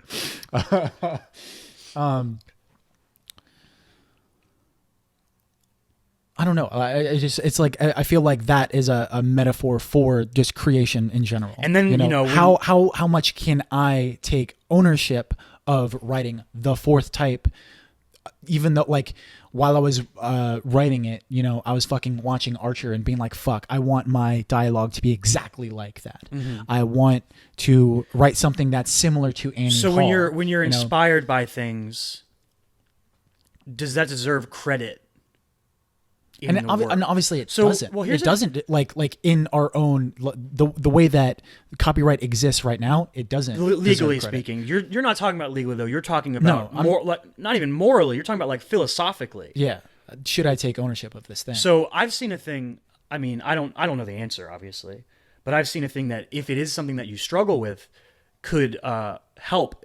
I've seen scripts where it will say, so and so movie written by so and so, inspired by this, and this, or I want to thank so and so for the tone, or just, you see that sometimes on scripts. Mm-hmm. But Max Landis talks about it too, about how like people are like, people always say that Chronicle is Akira. It's so much like Akira, and he's like, watch Carrie. Yeah. If you watch Carrie and then watch Chronicle, you'd be like, oh, Max Landis is the biggest hack of all time. But he says it about literally all his movies because. Mm-hmm. You say American Ultra is just Jason Bourne mixed with like Pineapple Express. Right. But it's also like it takes a specific person to mash those two things together and make it work. You can't just go... I mean, you could probably look at anything and come up with two other stories that exist and vaguely argue that it's a mashup of two things. You could say that about almost any piece of work, probably. Mm-hmm. I don't think you are... you're validating yourself by belittling it by saying that. It doesn't mean it's like, okay, who cares? It's its own thing though. Like Chronicle is its own thing, as similar or dissimilar as it may be to Carrie or Akira. Right. They didn't have Dane DeHaan's performance in that movie. Mm-hmm. They didn't have Michael B. Jordan. Mm-hmm. It wasn't found footage. One was an animated film. Exactly. It's like there's differences. There's so many differences that it makes it its own unique thing. Mm-hmm. And so much has been and will continue to be made that you will always be able to draw lines to other things. Mm-hmm. And as a creator, you can't set aside your inspirations. They're coming through you subconsciously. And the whole reason that you might be involved with that art, or that a majority of people are involved with their art, is because they've been inspired by the previous works. Exactly. Right? Like when I watch Ex Machina, I'm so fucking inspired by it that like I want to make a movie like it. Yeah, exactly. I want people to feel the same way that I felt when I watched fucking Inglourious Bastards for the first time. And Quentin Tarantino is another one that's like that sort of plays around with that a lot, because there are literally shots that he just steals right from movies. Yeah, I don't see a problem with that. That seems to be more like an homage than anything else. Yeah, but yeah, but And is when there you're a, and is when there you're a line? Is and there when a you're threshold? twisting it and you're putting it in your own story and the context of it is completely different. It's just you go, that looks beautiful. I want to recreate that beautiful image in my film. Right. That doesn't seem. I don't know where the line is. And I think that maybe the line is different for different things. Exactly, and you have to constantly evaluate it as an artist and as a and you have to take your own medium into question too, because like you can be a stand-up comic and come up with a killer fucking joke, and then be like, oh shit, Somebody made that joke 25 years ago. Dave Attell wrote this joke 8 years ago, and I didn't even realize that I was remembering it. Yeah. Or like you've never even seen the bit before, and you're like, oh fuck, Lenny Bruce did this fucking beat me to it. And in that medium, you have to take it out of your set. You can't do it. Exactly, You're joke cannot stealing. do it. It's like it's almost it might be hated more than ghostwriting in rap. Joke stealing is like the biggest sin in comedy that you can. I mean, you could be like Louis C.K. and be a weirdo or something, but I think in terms of on-stage work, Bill Cosby is a better example. Yeah, Bill Cosby is a much better example. Yeah. You could be like a horrible person, and that's obviously worse. But I'm talking about in the terms of the art expression, the worst thing you can do as a stand-up comedian is joke steal. Yeah. Those are interesting ideas, though. Interesting things to think about. And I think... But, like, so Quentin Tarantino, to bring up another thing, like, so he'll use specific shots, right? So, like... And I might be, like, straight up wrong about this, but, like, the shot in The Graduate, right, which is not a Quentin Tarantino film. It was a fucking Dustin Hoffman movie. One of my favorite movies of all time, by the way. There is a specific shot in the beginning of The Graduate that's the exact same as one of the shots in Foxy Brown. Okay. Or in Jackie Brown, sorry. And like that isn't as bad, you know, like kind of sampling a shot, you know, like using something that's sort of an homage. But let's say if you're using specific dialogue from a movie, right? So you know Pulp Fiction. Have you seen Pulp Fiction? Do you remember the whole Samuel L. Jackson monologue that he goes through? I feel like people have used parts of that in a lot of things. So people have used that. Yeah. But he like literally took it word for word from some Asian film. Really? Yeah, like in the beginning of now a lot of that is Asian him film. quoting the Bible, right? Yeah, but that's not an exact, like, that verse doesn't exist in the Bible. Oh. It doesn't exist in the Bible. That. The only place it actually exists is in a different movie. Oh, wow. That's really interesting. And I don't think that a character actually said it in the movie. I don't think a character actually said it in the movie. It was like on like a screen crawl. Oh. Wow. And he adapted it a little bit, but for the most part, it's still the same thing. It's still the same monologue. It's kind of weird. It's just like, yeah. And that's like an iconic moment. Yeah. It's something that's so, like, when you think about Pulp Fiction, you think about... I mean, that's kind of what you literally use the word sampling. It's kind of like sampling something. You took it, you changed the way it was presented originally, you folded it around and you molded it and you gave it to Samuel L. Jackson and he spoke, and it's different now. It's the same, but it's different. I don't have a problem with that individually. I don't think there's anything wrong with that. Yeah. That seems cool to me. So, like, I don't know where the line is. Right. I think if you made a movie where, like, the dialogue was consistently the same as a different movie, that you'd be pushing a weird limit. How much of that can you get away with? And that would also be like another, like, if you watched a movie where someone gave the whole Thief in Burma story that Alfred tells in The Dark Knight, right, that could get a little weird. Right. Unless it was somebody that was on Alfred's team. Oh. Are you just thinking of, like, prequels that you could do for Batman? Like a random movie that you had no idea has anything to do with The Dark Knight, and it's like Alfred's friend that was with him, and he's telling the exact same story. That's kind of what I'm talking about Quentin Tarantino a lot, but like he is really experimental with, like, sort of re-envisioning certain things, right? And the character from Django Unchained is actually supposed to be, you know, Shaft, you know, the character Shaft. Yeah. He's supposed to be Shaft's, like, great-grandfather, right? Yeah. That's like one of those things where you're like, oh, okay, cool. But awesome. If that's the headspace that you had to get into to figure that out, awesome, man. You did it. I think that more interestingly is that Quentin Tarantino tried to recreate the Australian accent in that movie. What do you mean by recreate? It's horrible. That was something that you could not rehash, that you could not do. He tried. It didn't work. Oh, God. Yeah, that's some big ideas to chew on that are above our pay grade, I think. I think it comes down to individual, where you lie on the scale and what you think is right. Yeah, and I just think it comes down to constant evaluation of whatever art you're working on. Yeah, I think if we've learned anything is that every genre of art has its own different limits and values, and you have to keep them in mind when dealing in that space. Yeah, that's pretty tight. You got any other philosophical things to throw at me? Not really, dog. No. I got something I want to throw at you. At least not you. yet. We'll see. Oh yeah, okay. And there's no guarantee. I got something to throw at you. I promised this in a recent episode. I promised that we would talk about Dungeons and Dragons. Oh shit! And my deep love for Dungeons and Dragons. I think that everyone in the world should play Dungeons and Dragons. Everyone.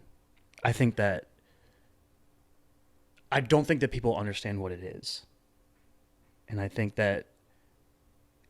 Can we pause real quick so I can piss? All right. Oh my God. Before we go into it? Before I get into it? Before we go into it. All right.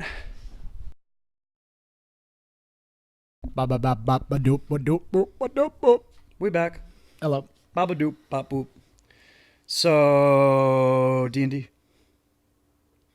All right, so I've been playing D&D since... Have you actually said Dungeons and Dragons yet? Do people like... Yeah, I said it like 3 times.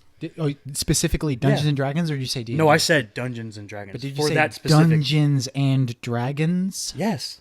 Okay. Said it multiple times because specifically... I knew really just listen saying to D&D. Yeah, you don't. You don't value me in any way. So... What is Dungeons and Dragons? Dungeons and Dragons is a tabletop role-playing game. At its most basic definition, it's a tabletop role-playing game. There's a lot more to it. There's a lot you can say about it. Get your stress ball, dog. Some people will argue that it's a storytelling game. Others tell you it won't. There's a lot of semantics to D&D about opinions about what it can be, what it should be, what it is.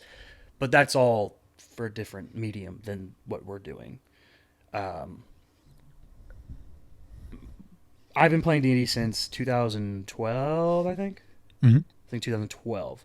Me and a group of our close friends, not you, but friends that we love, all started playing D&D together in the trap house back in our hometown. And I literally have not stopped playing since. Even when I'm not living with those people and the people I play D&D with, we find ways to play online. Like, it's just something that we'll never stop doing because it's so fulfilling and so fun. Right. I kind of thought a fun way to approach talking about it would be with you specifically because you have played twice, but you didn't take it seriously and didn't know what was going on. So I wanted to take it seriously. My problem, like, I didn't want to like subvert the experience of like everyone having fun with D&D. You did, because I did not. But no, I'm saying you didn't do that. Oh, I didn't, like when it actually happened. Yeah, I felt like I kind of was. You created a lasting memory of like the character, that weirdo character that you made for no reason, like lives on as jokes that we tell each other to this day. Right. Now, on paper, I should love Dungeons and Dragons for like a lot of the things that you said, right? The communal storytelling of it, the creation that like there's performance in it as well, the ability to sink into a fantasy world and make decisions and decisions that directly affect the story and what's happening. Yes, and the idea of it being a video game but greater. Yeah. Is something that all of those boxes like fucking check Interest off you. for me. Yeah. Like I'm just like this. I should love this. Mm-hmm. But I think at least with me trying to do it before, like it seemed like too much work, and that is the biggest, I think, hold off for people. It's the same thing. It's once you start looking at how the numbers work and why the different dice mean different things, it confuses people. It seems like a lot. There's a big learning curve to Dungeons Yeah. and Dragons. Yeah, certainly. And it's weird because now that I've been playing, for however long, it's all second nature to me. I can spout rules from obscure parts of the different rule books and tell you why things are the way they're, but it's just because I've been playing for so long. And because I expose myself to different mediums that bring Dungeons and Dragons alive in different ways. Like I watch the show Critical Role every week, or I watch YouTube videos of Matt Colville talking about being a dungeon master and how to be a great dungeon master. And his YouTube channel is specifically built toward teaching new people how easy it actually is to run D&D and how you shouldn't feel overwhelmed by it. But for those of you that don't really understand like what D&D is, Or what still tabletop role-playing games are. What is a tabletop role-playing game? You have a group of your friends, whatever, right? You have one person who's designated as like the god. He's the narrator. You're called in D&D, you're called the dungeon master. In other games, you're called just the game master. Right. The DM. But you have your dungeon master, your game master, who's like sort of, he's in charge. They're in charge of the world and all of the characters that are not being played by the other people at the table. Right. And NPCs is what they're called. Yeah, right? you play every NPC, and you play every villain, you play every villager you run into, every shopkeep, and you make, in depending on how deep you dive, you can create the whole world. Right. That's one of the things that to me is so awesomely fun about D&D is the customizability of the game and how deep you can go into it. But outside of being a dungeon master, you have the people who are actually playing the game. They're the characters that are going through the quest. The adventure, right? yeah. And you get to decide what to do with that quest. Are you going to sort of follow the lines of narrative that have been crafted by this dungeon master? Or are you kind of Going do to you come want up to do with something completely out of the blue? You can do that. And that's another thing that's like really interesting about Yeah. Dungeons and Dragons is like the improvisation And I think... aspect. Yes. And I think that a good... So we can get into some of the niche-y things of D&D. A good DM is going to make it so that you want to follow the narrative being driven because it's driven by what the characters in the group want to do. And it's compelling. And it's too, exactly. right? Like if you know writing principles and how to craft like an interesting narrative, people are going to want to resolve the tension of the story. Yeah, exactly. They're going to want to get through that conflict. Yeah. To go into that. I mean, it's just like fucking watching the first 10 minutes of a movie. Yeah, and like it's what makes you not fucking turn it back off. And it's kind of interesting because you're obviously approaching it from a storyteller's perspective. Mm-hmm. A lot of people approach D&D from a video game perspective. Right. And they think, I want to kill monsters and I want to get loot. Mm-hmm. And that's where getting into the nitty-gritty of the philosophy of D&D from different perspectives comes in. There's endless hours of videos and blogs and people talking about the different ways to approach D&D that you can get into and the merits and the demerits of both of them, of either side of everything. And I approach D&D very much from the storyteller's perspective. That's what I love about it, is the storytelling and the character creation. Mm-hmm. I specifically love coming up with a character idea and fleshing out the character through the story, through the other players at the table. But some people do it for power fantasy. Exactly. Mm-hmm. Some people want to feel powerful. They want to go in there and they want to have a hero who beats the bad guys and they get rewarded for it. And that's fine. You can have all of these types of players. The sense of achievement. Yeah. Mm-hmm. You can have all of this at a table together. It just takes the right... I think another reason a lot of people might try D&D and then not go back is they have a bad DM. Right. If you don't have the right person bringing all this together, it can give you a bad experience. Mm-hmm. I don't really have a specific direction I want to go with talking about D&D outside of just getting across how flexible and fun it can be and how therapeutic it can be. Well, and it's kind of blowing up again. Well, and a big part of that is the show Critical Role. Mm-hmm. There's 40,000 people watching live every week. A group of voice actors play. And there's also people like Dan Harmon, who literally plays it on his podcast. They had 2 episodes on Community. Mm-hmm. That was kind of right at the beginning of the resurgence, was right around when the Community episode aired. But he also has a specific show devoted. Harmontown, not that's his podcast. Harmontown is his podcast. Harmon Quest. Harmon Quest is his D&D.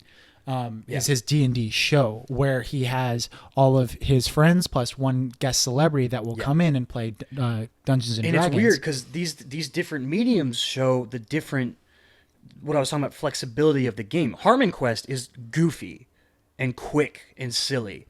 Critical Role is dramatic and big, and it's like I love Critical. If I had to choose one show to exist, I would choose Critical Role. Really, it gives me, not only does it give me the variation of all emotions, it takes me from humor to sadness to heartbreak to joy to victory. It gives all of these emotions, but it also gives me the most content. It gives me 4 hours a week. Now, see, like I would approach. So I think the difference between Harmon Quest and Critical Role is like the difference between Rick and Morty and Game of Thrones, because I don't think that Harmon Quest is without seriousness. No. There's a lot of, because of who Dan Harmon is, and because of he cannot help but develop character and now include narrative. He's not the GM. He's not the DM of his game. No.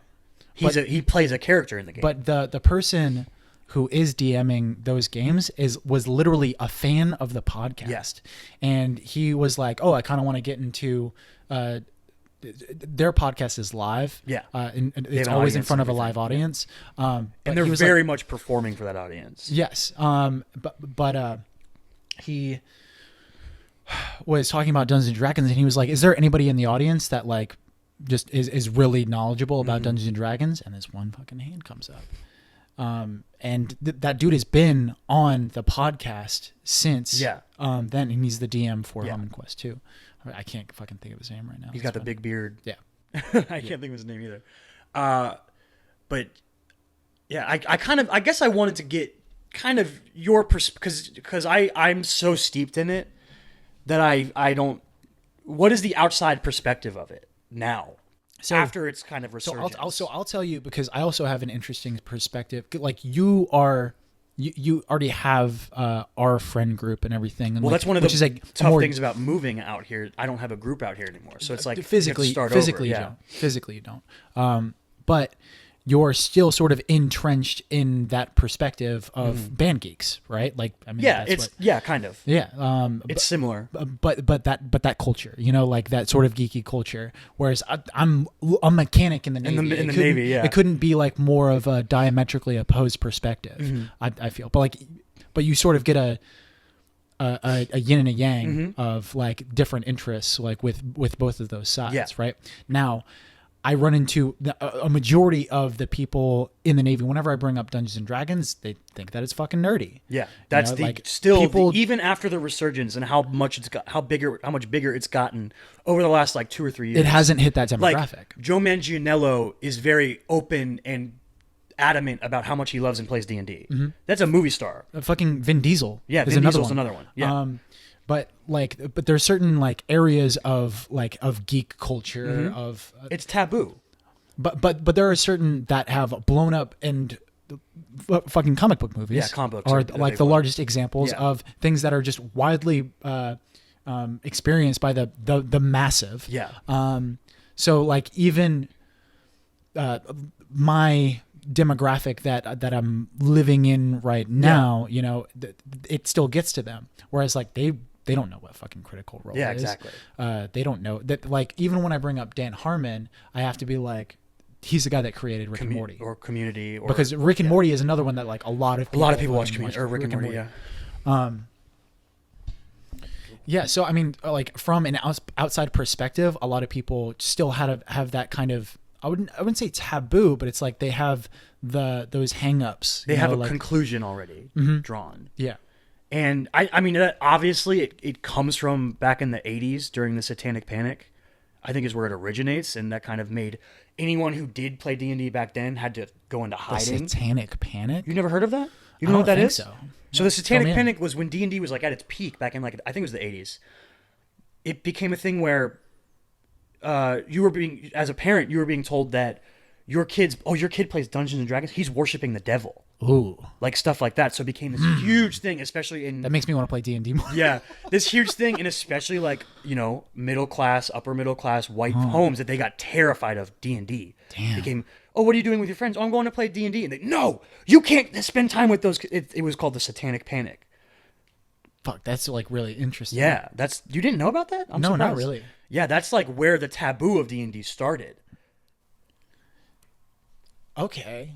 Because before that, D&D started, it was, you know what war games are? Tabletop war games, like Warhammer, and I don't have many other examples other than Warhammer. Warhammer and Warhammer. Like, it's basically games where you have a table and you have all your figurines that you build them and you paint them, and they all have statistical things attributed to them. Mm-hmm. And you roll dice to determine the outcome of, and you fight, you go to war with someone else's army. It's not dissimilar to card games, like playing Magic the Gathering or something. Okay. That's a war game though, where it's very specifically about the fighting. But it's strategy. It's strategy, yes. D&D came from taking war games and making them more character driven. That's why combat is so as center focused in the game. Right. That's why your class you choose and the race you choose have...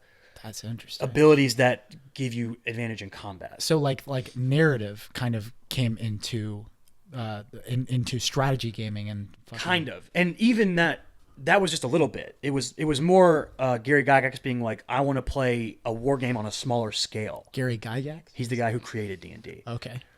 He said, I want to play a war game on a smaller scale. I'm my character, and I want to be a wizard, and this person wants to be this, and so and so.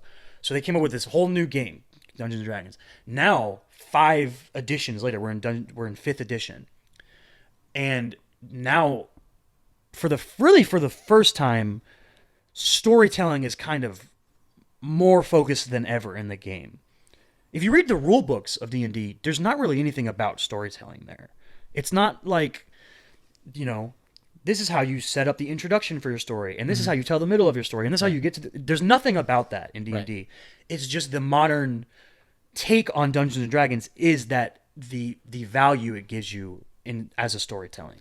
And like engine almost. I think that's like another reason why people are so why it's not as popular as like video games, right? Yeah. So like with video games, I know specifically how I need to play it, right? Yep. I need this console, and I'm going to buy the game, and then I need this controller, right? And most games controls work similarly. Whereas like D&D is so much more amorphous with your experience. Mm-hmm. Like we were just talking about the differences between how the Critical Role people do it and how Dan Harmon does it.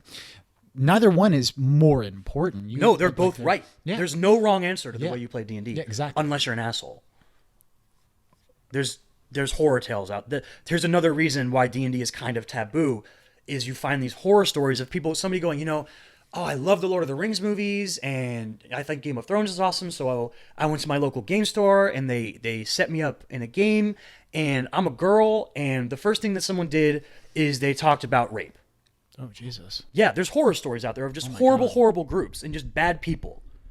And it's sad because somebody like that just goes, I will never play D&D again. Right. And it's so sad because it's like, that's not what most people are like. Right.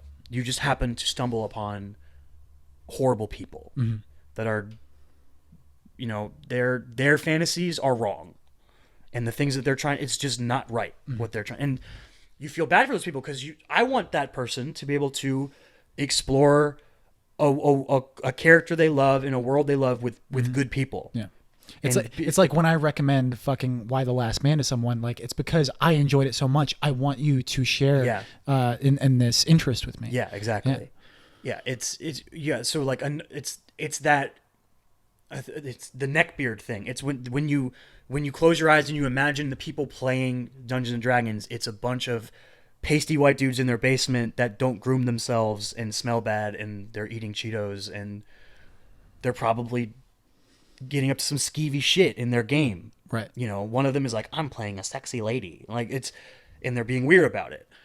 That's not what most people are, is the problem. That's the idea that you think of, but it's not what's happening.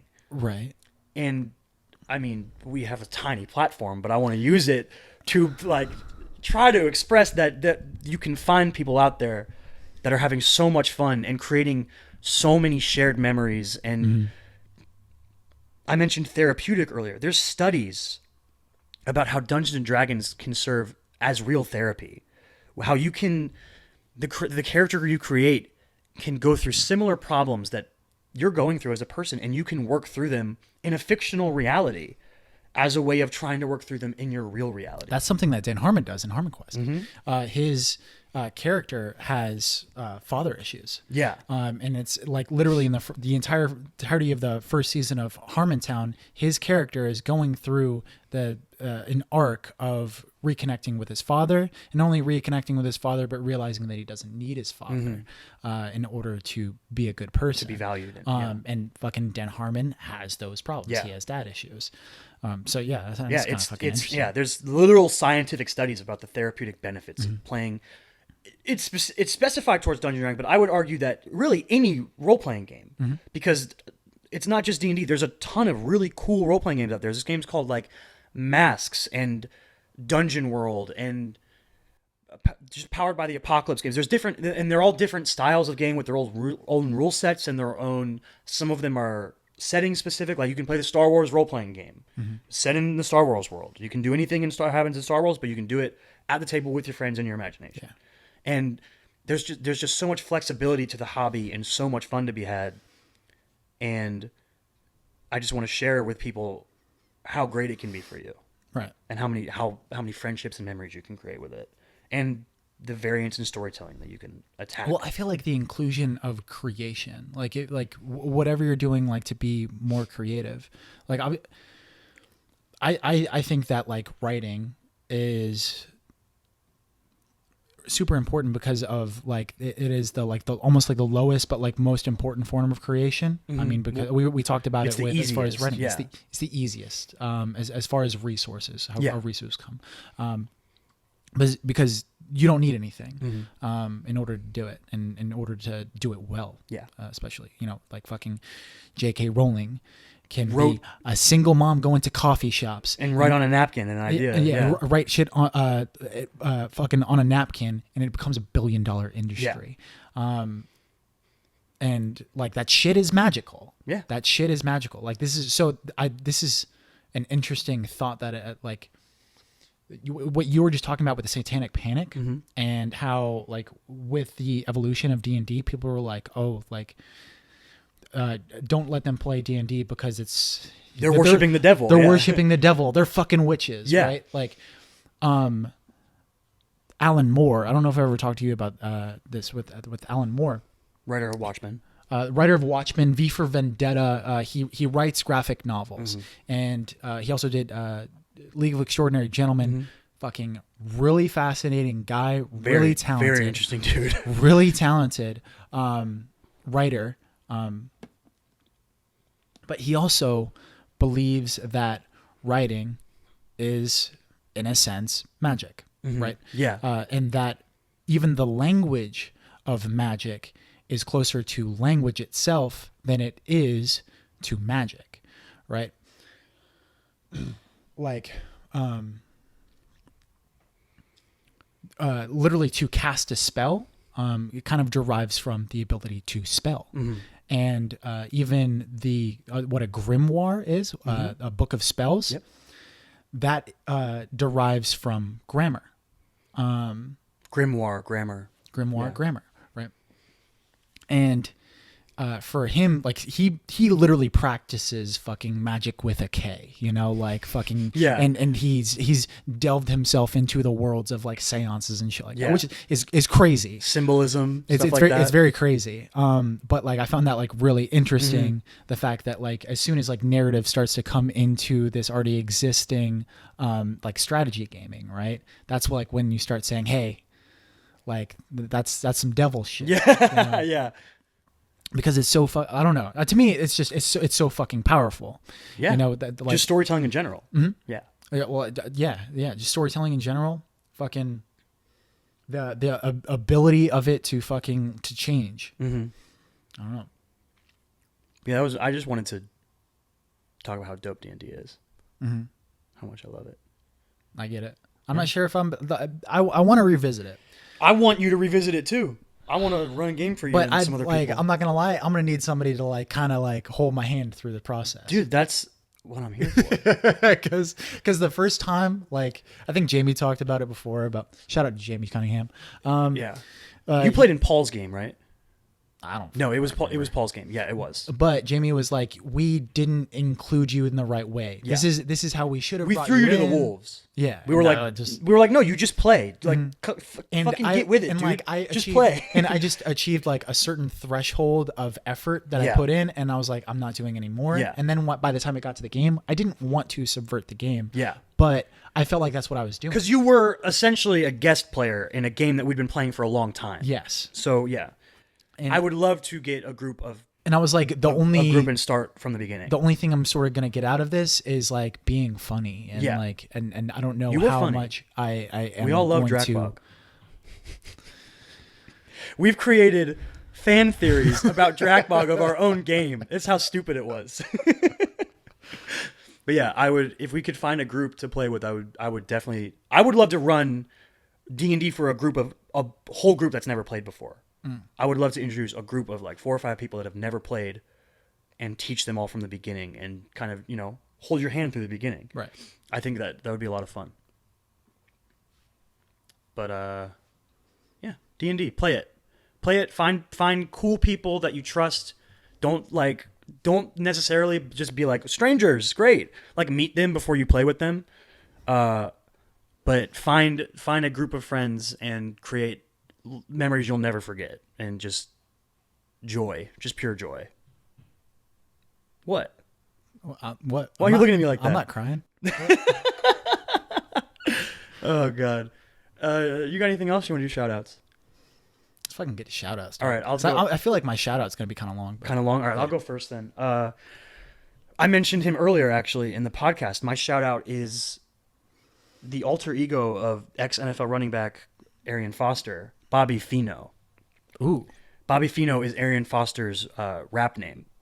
And he released an And to album. remind people, Arian Foster is the running back, Yeah, he used to play for the Texans. ex-running back for the He used Houston to do the Texans. Namaste celebration and score touchdowns. Yeah, he's super dope. Has his own podcast and everything. He's flourishing in his post NFL life. Mm-hmm. And one of the things that he's done is create this album called Flamingo and Koval, and under the name Bobby Fino. Mm-hmm. I don't know if you know this, but Flamingo and Koval is the intersection where Tupac was killed. Oh, okay. That's what the album is named after. I know the first thing that people usually think of when an athlete makes a rap album is, oh, that's going to suck. This is not that. This is, I would say jazz rap inspired, kind of in the vein of a J. Cole kind of type of music.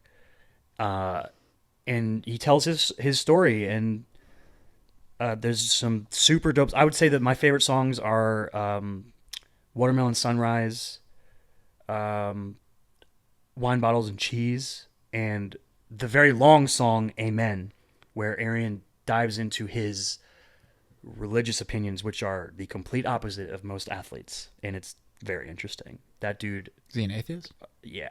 Yeah. Yeah, for sure. Yeah. He's very scientifically minded, very, driven by science in the way he thinks. How does he have guests on his podcast? Yeah. His it's an interview show. Okay, so it's an interview show. Like, how inclusive is he? Like, does he bring in people who are like kind of religious, or does? I don't know if he's done an Because like him having like Tim Tebow on would be like it'd be very interesting. He's like 40 episodes in, I think, and he doesn't release it super often. It's like every few weeks. I think he's more gone with the route of he's had some science people on. He's had like his own therapist was on with him, psychology people, athletes. That's fucking terrifying. I don't know how. Yeah, someone your could own do that. therapist. That's crazy. Terry Crews. If you, I would maybe recommend if you want to listen to one episode, listen to the Terry Crews episode of his podcast. That episode was amazing. They talked about just the growing up being an African American man and the expectations of that and the identity of being that, and they talked about all the stuff that he's been going through with the sexual harassment case that he put against that guy that worked at his agency that groped him, and how that's been affecting him how people have approached it because he's a man. And Terry Crews, not Arian Yeah, Foster? Terry. Yeah, this is what they talk. These Right. experiences with Terry Crews. Yeah, very interesting podcast. And not only is Arian awesome, but Terry Crews is an amazingly cool guy. Just a really joyful person to listen to talk. And they also shared. They both play in the NFL, so they kind of share that too. But yeah, Bobby Fino, Flamingo and Koval is the album. And just, I guess, shout out to Arian Foster in general as a person. He's one of my favorite people. So yeah, that's my shout out. Dope. What you got? All right, my shout out for this week is actually super niche. Like Scott McCloud's Understanding Comics. Scott McCloud's Understanding Comics. Show the people. Show the world. There it is. Scott McCloud's Understanding Comics. What this is basically it's a nonfiction graphic novel that kind of goes about how to make a comic book. It's literally a comic book on how to make a comic book. But it goes even further into that. It brings up like theoretical ideas of how images can be used to communicate ideas. And I would suggest this for anybody who is thinking about any kind of visual medium. If you are an artist, if you are a painter, if you're a comic book writer or artist, if you are a filmmaker, cinematographer, photographer, whatever you're doing, if you're doing something that is through a visual medium, I would say even just if you're a writer, if you're writing novels, fucking read this book. Because there's just like a lot of fucking really interesting shit. Scott McCloud's actually like he's an actual comic book writer too, right? Yes. Yeah. He did a comic book called The Sculptor, which actually was pretty interesting. I read it. But he is he's from many generations of engineers. Oh, wow. And he was actually like kind of the first artistic personality in his family, which I thought was kind of interesting because it parallels my own life because like literally I have two engineer brothers that were both in the Navy. Like my dad is a very fucking like mechanical minded person. My brother is an engineer like outside of the Navy. He's a mechanic, fucking works on cars and shit. So yeah, like it paralleled my own life as far as his, but he approaches the image and how comics are used to display ideas and to display narrative in a really interesting way. And he does it with the detail of a mechanic explaining a fucking engine. You know, like so. No, is it like palatable or is it like academic? Is it easier to read? It's very easy to read. So it's because a lot of times these kinds of books on and they approach it academic. It just makes it so hard to. I feel like being palatable is super important because there's so many things that it's just fucking hard to get out. Yeah. People often recommend other people to read. The Poetics by Aristotle because it was like the first book on dramatic theory and how to write a story. I read it and didn't get anything out of it. You couldn't fathom what was going on. Yeah, it might as well have been in Russian. You're too stupid. I'm too dumb to understand it. And like most people, too dumb to understand it. I would say the majority of people are probably too dumb to understand it. Right. But there are still a lot of interesting ideas in it, right? But understanding comics is not that. It's not Aristotle's Poetics. So I'll bring up one idea that's sort of in here. He brings up cartoons and iconography, and the idea of the neutral mask, right? Understanding comics, right?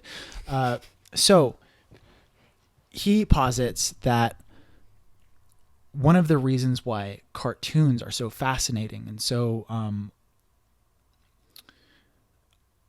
able to reach a universal audience and why people are so accepting of them is because people are able to displace their own identity onto things that aren't as detailed. Oh, okay. Right? That's interesting. So,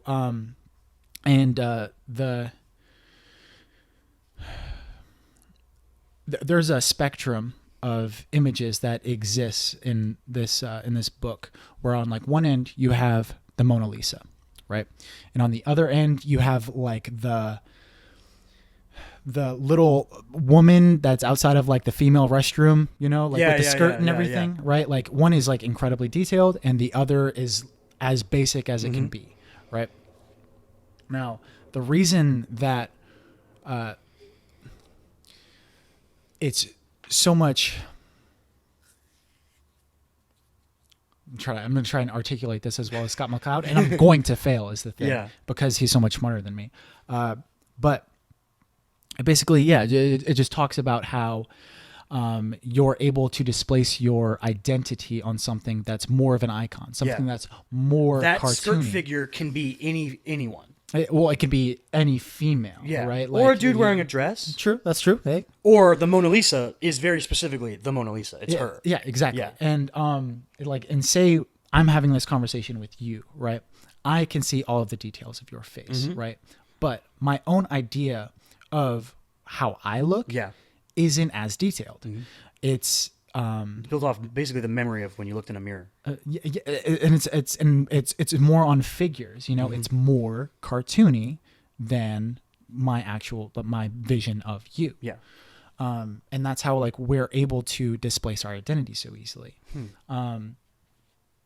That's interesting. But yeah, shit like that, like he goes way more in detail. And there's a lot more of it. That was just like in the beginning of the book. That's like literally one of the ideas that he brings up in it. That's really cool. Yeah, kind of a long shout out, but Understanding Comics by Scott McCloud. Shout out. Cool. So if you are listening, you can find us on YouTube if you want to, Chris and Kyle Show. Find us on any podcasting platform, Chris and Kyle Show. Hit us up, share, like, review, rate, all that fun stuff. You know, do the social media buzz, spread the word. Find me, Davinwell25 on Twitter or Instagram. Find him, Chris Michael Stott on Instagram or chrismichaelstott.com for his website if you want to read his scripts he was talking about. Find the show, tcaks pod on Twitter. What's the Instagram? Is it just tcaks pod on Instagram too? No, it's the Chris and Kyle Show. It's just the Chris and Kyle Show on Instagram and Facebook. I said it earlier, but Venom won our poll. So this week, look forward to our spoiler episode for Venom. And look, the first of next month, we'll put a new poll up. We're actually going to make the poll smaller because Facebook doesn't let you make a bigger poll than 2. So we're going to That's not a poll. Like, no, that's a yes or no answer. It's a decision. Yeah. So make the decision. It'll be available on Facebook and Twitter and anywhere else we can figure out where to put it to send us to the movies next month. And we'll have the options then. Look forward to maybe some special Halloween stuff next week. Yes. Maybe? Also, look forward to guest episodes. Like we really want to bring in guests for the podcast, and hopefully we'll be able to do that by the end of the month. Yeah, we hopefully have our first one lined up. Yep. And by November, start expecting guest episodes. Yeah, awesome. Do you want to bring up Halloween? Are we going to spoil our own spoiler? Just like what we're doing or when we're doing it? What we're doing. We're going to do a scary movie on Halloween spoiler episode. I did it. I spoiled it. I did it. I didn't say which movie, though. That's what I'm saying. Do you want to... No, it'll be next week. That'll be Okay. next week. All right. But we are going to release it a day early because we normally release on Thursdays. We're going to release it on Halloween, which is on a Wednesday. Other than that, I think we're good. Are we out, Doc? I think we out. Stay weird. Yep. Peace.